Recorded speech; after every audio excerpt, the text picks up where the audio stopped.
आज मैं आपको एक सच्ची घटना पर आधारित कहानी सुनाने जा रही हूँ। ये कहानी श्रद्धेय श्री राधा बाबा ने सुनाई थी। बहुत समय पहले की बात है। एक संत अपने साथियों के साथ बद्रीनाथ जी के दर्शन करने जा रहे थे, लेकिन रास्ते में उनका पेट खराब हो गया, जिस वजह से उन्हें कई बार रुकना पड़ा। जब साथियों को परेशानी होने लगी तो वो धीरे धीरे आगे निकल गए। दिनों दिन संत कमजोर हो गए और एक दिन छोटी सी गुफा में गिर गए, लेकिन इतनी परेशानी होने पर भी राम का नाम लगातार बोलते रहे।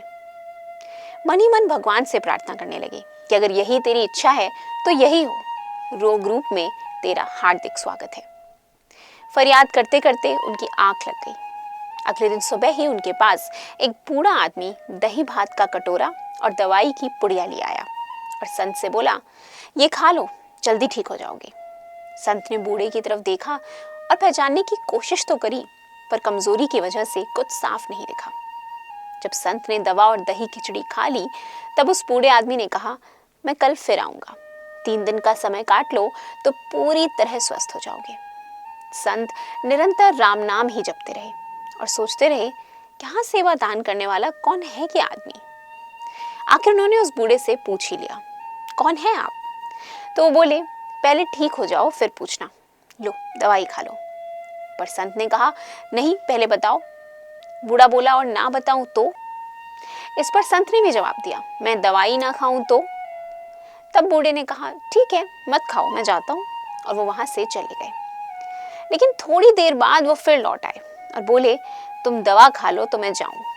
संत ने कहा, आप मेरे सवाल का जवाब दो तो मैं दवा खाऊं। उनके इस हाजिर जवाबी पर बूढ़ा व्यक्ति मुस्कुराया और फिर खुद साक्षात भगवान चतुर्भुज रूप में प्रकट हो गए। संत ने भगवान के श्री चरणों पर मस्तक नवाकर कहा, इतने सुनसान निर्जन वन में आपके अलावा और कौन आ सकता है?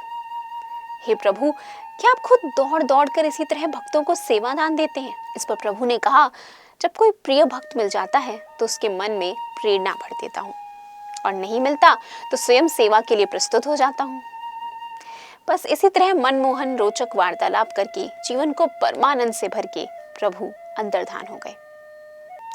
दोस्तों, क्या आपके साथ कभी ऐसा कुछ हुआ है जब आप बड़ी परेशानी में थे और अचानक ही कोई अनजान आदमी आपकी मदद के लिए आगे आया? हमें अपनी कहानी जरूर बताएं। फिलहाल इस तरह की और भी कहानियां लेकर आती रहूंगी मैं, बस बने रहें हमारे साथ और इंस्टा फीड का बेल आइकन भी जरूर प्रेस करें।